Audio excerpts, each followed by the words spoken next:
Assalamualaikum warahmatullahi wabarakatuh. Para kaum muslimin yang dirahmati oleh Allah. Dalam sebuah hadis dikisahkan bahwasanya suatu saat Allah mengutus malaikat maut yaitu Israel kepada Nabi Musa alaihissalam dalam wujud seorang pria. Dia meminta Nabi untuk memenuhi qadarnya, panggilannya. Nyawanya sudah habis. Melalui malaikat Allah juga menyampaikan bahwa ajalnya sudah habis dan saat kematiannya akan segera tiba.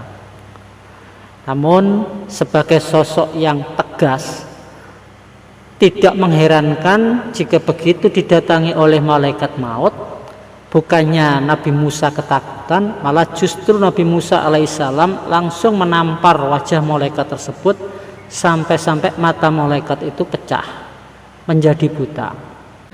Akhirnya malaikat maut kembali kepada Tuhannya dan mengadukan tamparan Nabi Musa tersebut.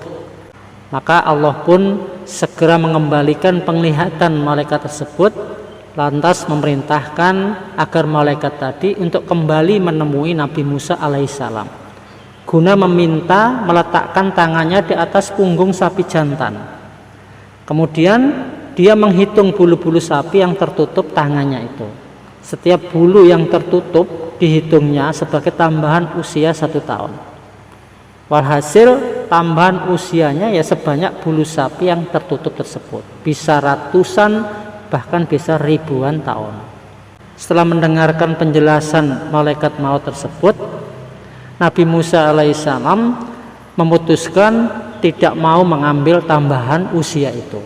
Karena seandainya dia mengambil tambahan usia yang sampai ratusan tahun bahkan mungkin ribuan tahun itu, niscaya dia akan hidup sampai zaman sekarang ini. Dan ini berarti dia akan menghadapi berbagai macam cobaan, ujian yang ada di dunia ini. Nabi Musa memilih kematian dalam waktu dekat. Karena Nabi Musa memahami bahwa setelah dia mati, dia akan masuk ke dalam surga, di mana surga itu adalah segala kenikmatan dan kehidupan yang sangat luar biasa indahnya dan kekal abadi selama-lamanya. Jauh lebih baik dari kehidupan di dunia yang penuh dengan cobaan dan rintangan. Di mana jika arwah para syuhada saja, orang yang mati syahid itu diserupakan dengan burung-burung yang terbang di taman surga, memakan buah-buahan di dalam surga, meminum air sungai yang ada di dalam surga, berlindung di bawah lampu-lampu yang bergantung di bawah langit arsy-Nya Ar-Rahman, maka tentunya kehidupan para nabi dan rasul termasuk Nabi Musa di dalam surga ya tentu lebih baik dari itu. Kita tidak bisa bayangkan bagaimana keadaan Musa seandainya dia masih hidup hingga hari ini.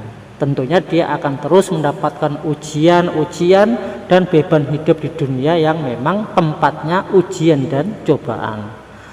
Artinya kehidupan surga itu jauh lebih baik daripada kehidupan dunia. Namun sebelum kematiannya, Nabi Musa alaihissalam memohon kepada Allah agar nyawanya bisa dicabut di dekat tanah suci, yaitu Baitul Maqdis, hingga sedekat lemparan batu. Nabi Musa ingin dia dekat dengan tanah suci, bahkan dikubur pun ingin di dekat tanah suci.